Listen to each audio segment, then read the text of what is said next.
અમદાવાદ જિલ્લા શિક્ષણ વિભાગ હવે એક્શન મોડમાં આવી ગયો છે। અમદાવાદ જિલ્લાની 22 શાળાઓને 10,000નો દંડ ફટકારવામાં આવ્યો છે અને ફાયર સેફટીની વ્યવસ્થા ન કરનાર શાળાઓ સામે કાર્યવાહી હાથ ધરવામાં આવી છે।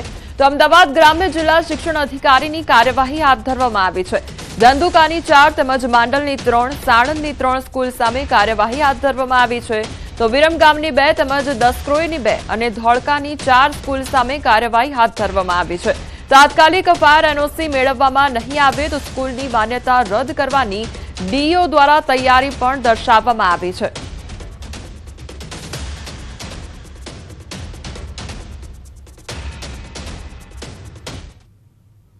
₹500 ચોરસ મીટર કરતાં જ્યારે વધારે બાંધકામ હોય ત્યારે શાળાએ ફાયર એનઓસી માટે બિનઅચૂક અરજી કરવાની રહે છે। આવી શાળાઓ લગભગ 22 જેટલી શાળાઓ કે જેને અવારનવાર તાકીદ કરવા છતાં પણ તેઓએ ફાયર એનઓસી માટે અરજી કરેલી નહોતી। બાળકોની સલામતી જોખમમાં મુકાય તેને ધ્યાને લઈ અને હાલના તબક્કે 10,000 હજારનો દંડ કરેલ છે અને 5 દિનમાં તેઓને એનઓસી માટે એપ્લાય કરવા તાકીદ કરી છે।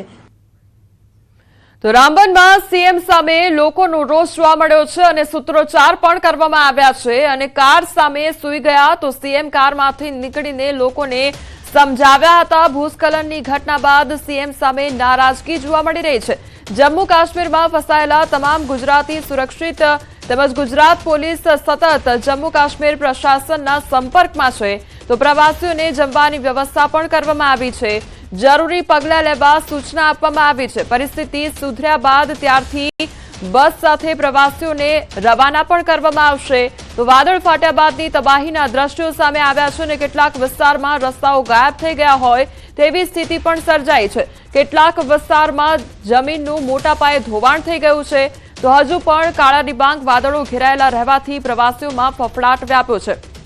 આ તરફ ભૂસ્ખલન બાદ જમ્મુ કાશ્મીરના રામબન જિલ્લામાં ગુજરાતના અંદાજે 50થી વધુ લોકો ફસાઈ ગયા છે, જેમાં ગાંધીનગરમાં 30 લોકો તેમજ પાલનપુરના 20 લોકો, મહેસાણાના તેમજ વિજાપુરના 3 લોકો, તો અરવલ્લી જિલ્લાના 40 લોકો ફસાયા હોવાની વિગતો સામે આવી છે। આ તરફ ગુજરાત પોલીસ જમ્મુ કાશ્મીર પ્રશાસન સાથે સતત સંપર્કમાં છે।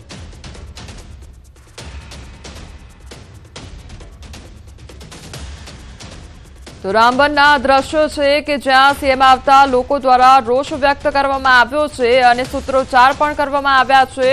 બીજી તરફ તમામ પ્રકારની વ્યવસ્થા પણ હાથ ધરવામાં આવી છે। આ તરફ જમ્મુ કાશ્મીરમાં ફસાયેલા તમામ ગુજરાતી સુરક્ષિત જોવા મળી રહ્યા છે। ગુજરાત પોલીસ સતત જમ્મુ કાશ્મીર પ્રશાસનના સંપર્કમાં રહી છે। તો પ્રવાસીઓને જમવાની વ્યવસ્થા પણ કરવામાં આવી છે। જરૂરી પગલાં લેવા સૂચના પણ આપી દેવામાં આવી છે। તો પરિસ્થિતિ સુધર્યા બાદ ત્યારથી બસ સાથે પ્રવાસીઓને રવાના પણ કરવામાં આવશે અને વાદળ ફાટ્યા બાદની તબાહીના દ્રશ્યો સામે આવ્યા છે। કેટલાક વિસ્તારમાં રસ્તાઓ ગાયબ થઈ ગયા છે તે પ્રકારની પરિસ્થિતિ જોવા મળી રહી છે। તો કેટલાક વિસ્તારમાં જમીનનું મોટા પાયે ધોવાણ પણ થઈ ગયું છે। હજુ પણ કાળા ડિબાંગ વાદળો ઘેરાયેલા રહેવાથી પ્રવાસીઓમાં ફફડાટ વ્યાપ્યો છે। તો કેટલાય રસ્તાઓ તૂટી ગયા છે અને હવે તો કેટલાક એવા વિસ્તારો કે જ્યાં રસ્તા જ જોવા નથી મળી રહ્યા તેના કારણે પ્રવાસીઓમાં ડરનો માહોલ છે। બીજી તરફ હજુ પણ વાતાવરણ સાફ નથી જોવા મળી રહ્યું। હજુ પણ કાળા ડિબાંગ વાદળો છવાયેલા જોવા મળી રહ્યા છે, જેના કારણે પ્રવાસીઓમાં હજુ પણ ડરનો માહોલ છે। તો જમ્મુ કાશ્મીરમાં પાલનપુરના 20 મુસાફરો ફસાયા હોવાનો મામલો સામે આવ્યો છે। જિલ્લા તંત્ર ફસાયેલા મુસાફરોની મદદે આવ્યું છે। ફસાયેલા મુસાફરો માટે ભોજન સહિતની વ્યવસ્થા પણ કરવામાં આવી છે। શ્રીનગર જવાના રસ્તા બંધ હોવાથી આજે લોકો છે તે ફસાઈ ગયા છે અને બનીમાં વાદળ ફાટવાના કારણે ભેખડ ધસતી હતી। તો ભેખડ ધસતા મુસાફરોની બસ ફસાઈ ગઈ છે, જેના કારણે પ્રવાસીઓ રસ્તામાં જ અટવાઈ ગયા છે અને તેમને તમામ પ્રકારની જે સુવિધાઓ છે તે આપવામાં આવી રહી છે અને તમામ વ્યવસ્થાઓ પણ કરવામાં આવી રહી છે। તેમને ભોજન પણ પૂરું પાડવામાં આવી રહ્યું છે।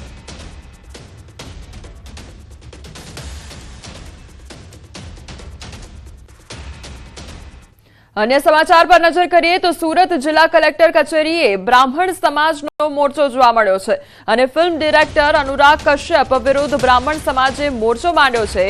અનુરાગ કશ્યપે સોશિયલ મીડિયામાં બ્રાહ્મણો પર કરેલી ટિપ્પણીનો વિરોધ કર્યો છે।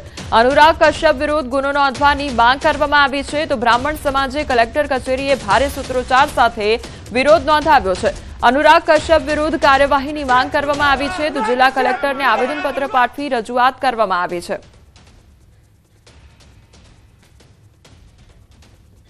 ऐसी जो फिल्में बनाते हैं इनका जगह जगह बहिष्कार होना चाहिए।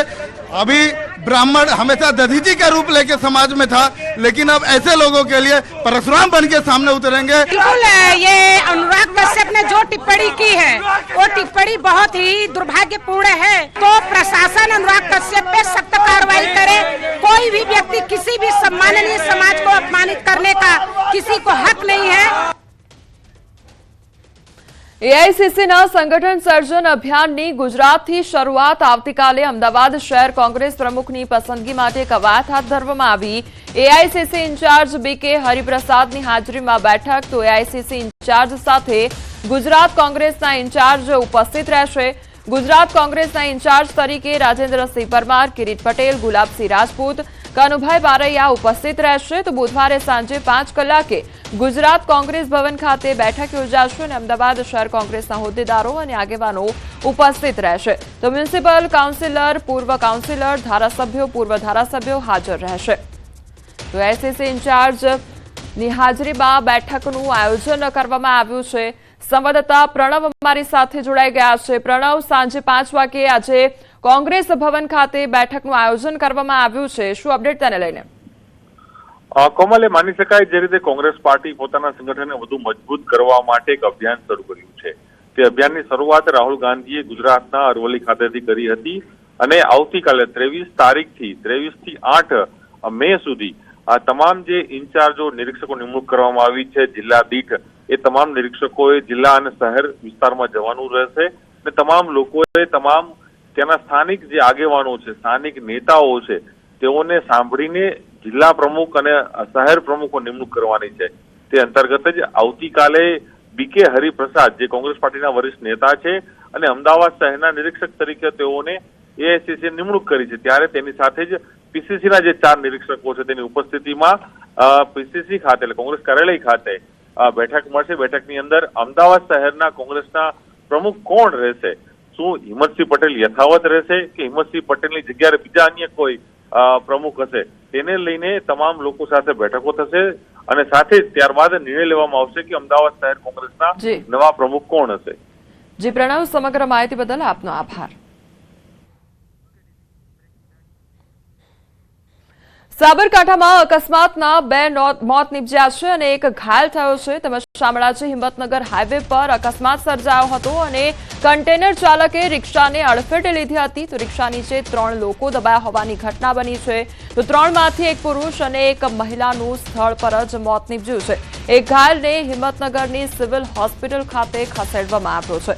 તો ગોઝારો અકસ્માત સર્જાયો છે અને તેમાં 1 વ્યક્તિનું મોત નીપજ્યું છે, 2 વ્યક્તિઓના મોત નીપજ્યા છે, જેમાં 1 પુરુષનું મોત નીપજ્યું છે અને 1 મહિલાનું સ્થળ પર જ કમકમાટી ભર્યું મોત નીપજ્યું છે, જ્યારે 1 વ્યક્તિ ઘાયલ છે, જેમને હિંમતનગરની સિવિલ હોસ્પિટલ ખાતે ખસેડવામાં આવ્યા છે।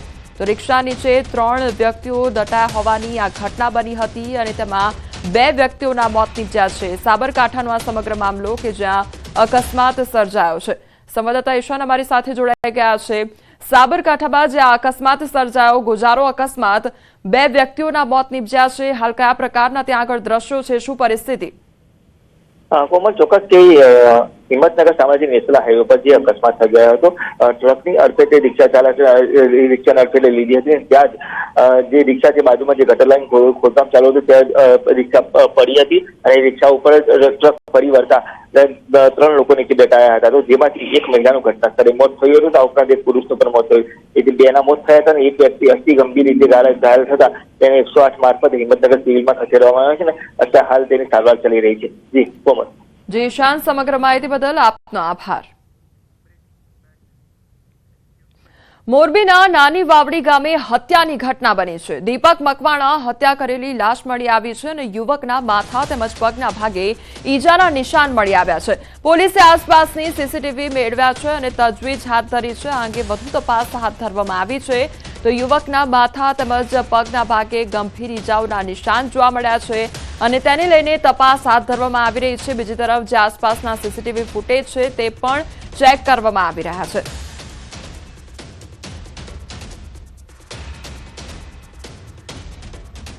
કાર અને બાઇક બાદ હવે એમ્બ્યુલન્સની પણ ચોરી કરવામાં આવી છે. વડોદરાના છાણીમાં એમ્બ્યુલન્સની ચોરી થઈ ગઈ છે.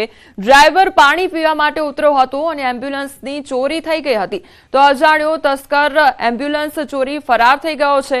સમગ્ર ઘટનાના સીસીટીવી ફૂટેજ પણ સામે આવ્યા છે.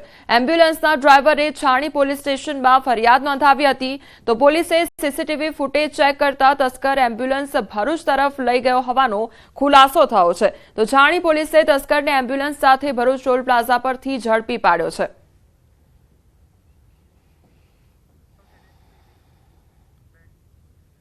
અમદાવાદના જુહાપુરામાં મારામારીનો વિડીયો વાયરલ થયો અને લાકડી તેમજ ધોકા વડે યુવકને માર મારવામાં આવ્યો છે. નજીવી બાબતમાં ઝઘડો થતા આ માર મારવામાં આવ્યો હતો. પોલીસે ફરિયાદ નોંધવાની તજવીજ હાથ ધરી છે. તો લાકડી તેમજ ધોકા વડે માર મારવાની આ ઘટના સામે આવી છે, જે અંગેનો વિડીયો પણ વાયરલ થયો છે. તો નજીવી બાબતે ઝઘડો થતા મારામારી પર ઉતરી આવ્યા હતા અને આખી ઘટના વિડીયો મારફતે વાયરલ થઈ રહી છે. ત્યારે પોલીસ દ્વારા વધુ તપાસ હાથ ધરવામાં આવી છે.